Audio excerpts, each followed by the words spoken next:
Okay, so we are going to start with the respiratory system. Three main functions, and I kind of highlighted so you could see what was really important. The first one, we're going to provide structure for the exchange of oxygen and carbon dioxide. Essentially, what I'm saying is I've got the piping to get the oxygen in and the carbon dioxide out. It is also responsible for sound. The air is going to move over your vocal cords, which is going to produce that sound. And the third, the body will supply the cells and the tissues with oxygen it needs for metabolism and then relieve those cells of carbon dioxide. So I've got to bring the oxygen and carbon dioxide in and out. I've got to produce sound, and then I've got to get it to the cells and do that exchange at the cells also. Pulmonary ventilation is going to do just what it says. So pulmonary, lungs.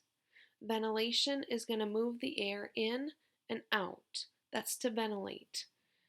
Okay, so I'm moving air in and out of the lungs. External respiration.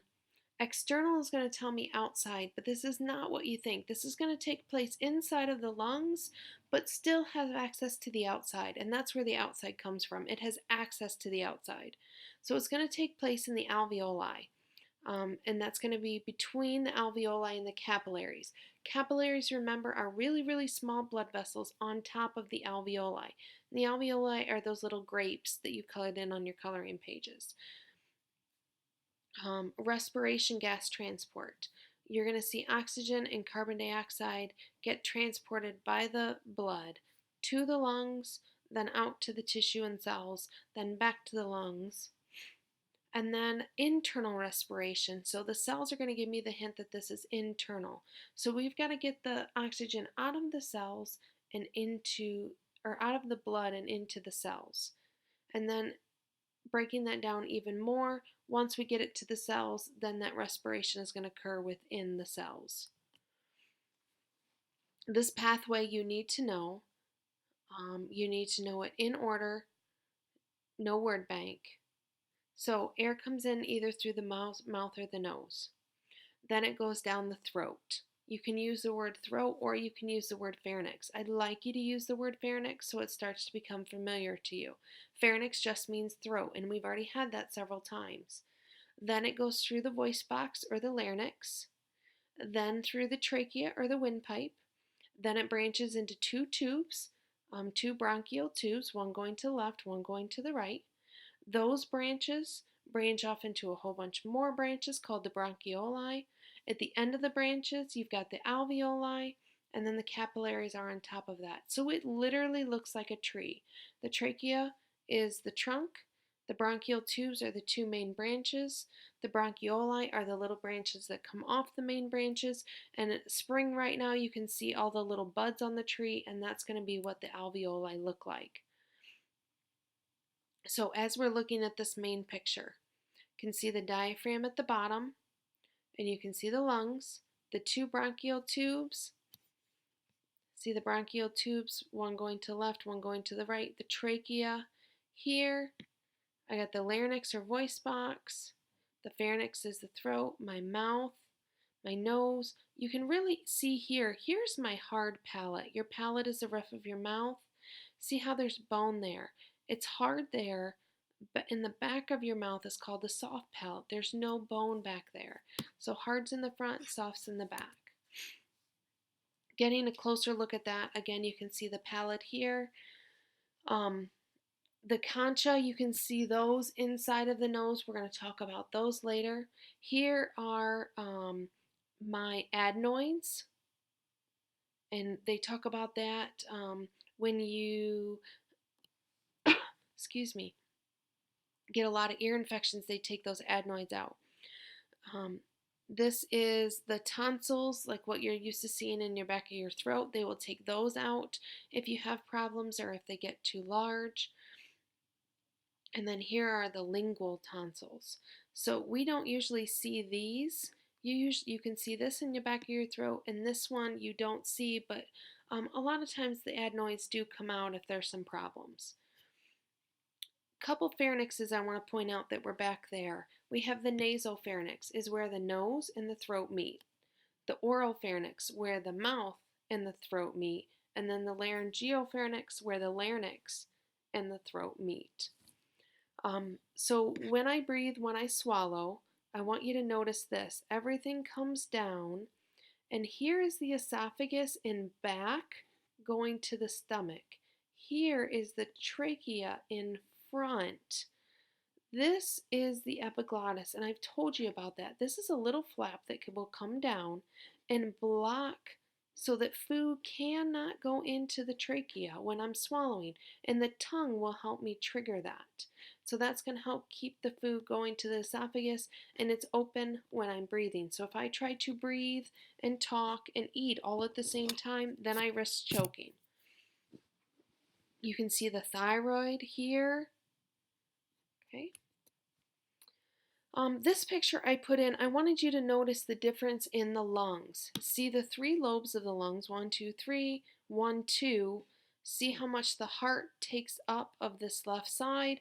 Make sure you pay attention to, I'm looking at the lungs, so like when you're labeling your pictures, the right is the left and the left is the right. So pay attention to that. You should be able to see the difference between the size. One lung is bigger than the other. So branching, you see the bronchial tube comes in, it branches off just like a tree. At the end of the tree, here are my buds. Those buds are the alveoli. I told you they look kind of like grapes. And this is the only place where I'm going to be able to exchange oxygen and carbon dioxide. All the rest are just pipes, and that's really important to remember. In the alveoli, it's really, really thin, like tissue paper thin, and this is going to be where oxygen and carbon dioxide are exchanged. Exchange is only going to take place in the alveoli. It's going to be through diffusion. Oxygen is attached to the hemoglobin. It's called oxyhemoglobin. Carbon dioxide is going to be form a bicarbonate, but remember that diffusion, simple diffusion, is going to spread out till even. So I have a lot of oxygen in my lungs and a lot of carbon dioxide in my capillaries. And so they're going to exchange until they're about even. So what does that tell you? That tells you I still have carbon dioxide in my blood. I still have oxygen in my blood. Still have carbon dioxide and oxygen in my lungs. So that statement of, well, blood is blue till it hits oxygen. Always have oxygen in my lungs. Always have carbon dioxide in my lungs. Always have oxygen and carbon dioxide in my blood. So remember that. Surfactant covers the surface of the alveoli, just keeps it nice and slippery, keeps them soft. So this should look familiar to you. The heart, the low oxygenated blood comes into the heart, goes out to the lungs.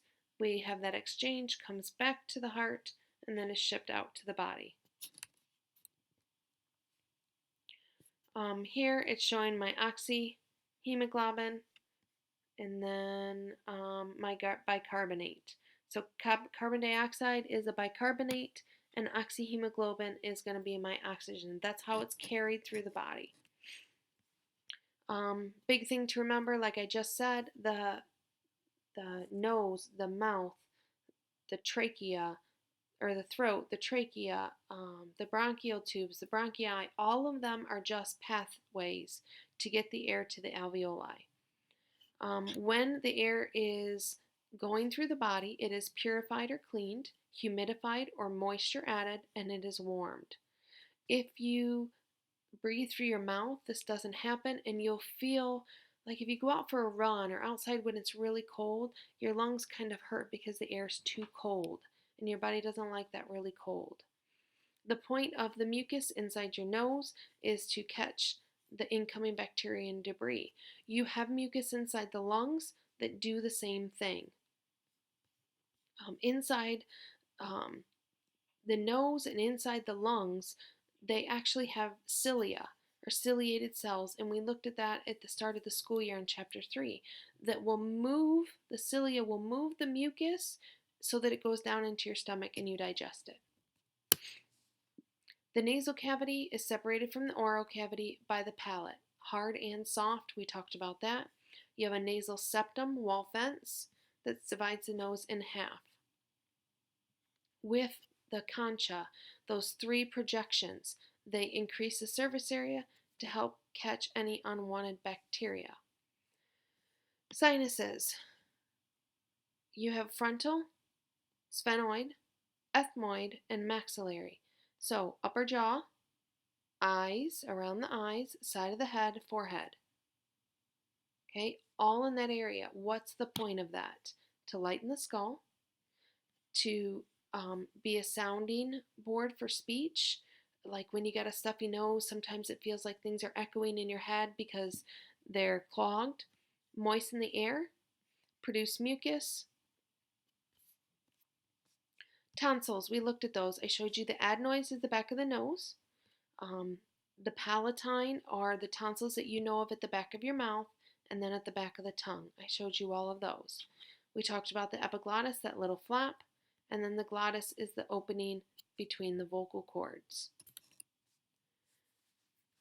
Trachea. If you need to look back at the picture, look back at the picture. You can go to Nearpod to do that. But those C-shaped rings on the trachea are made of hyaline cartilage. If you run your hand all through your neck area, you can feel each of those. So the trachea is in front, and you can feel each of those rings of the hyaline cartilage. Big thing, statement here. Smoking stops the movement of cilia, and that is really, really big. Why? Because that cilia's job is to help move that mucus out. So if I smoke and I can't do that, then I'm going to cough and cough and cough. And I'm going to have to cough it out. Where a normal person, the cilia is going to move it. So you notice that about smokers. They cough and they cough. Right lung divided into 3, left lung into 2, and it is smaller because of the heart. We looked at that. Big statement here. During puberty, in a male, the vocal cords are going to become larger, making the Adam's apple stick out. That's why males' Adam's apple stick out, because the vocal cords are larger. Right lung is going to be a little bit shorter because the liver is going to take up some of that place. And then we've got the pleura covering the lung, and then we've got the pleural fluid in there also.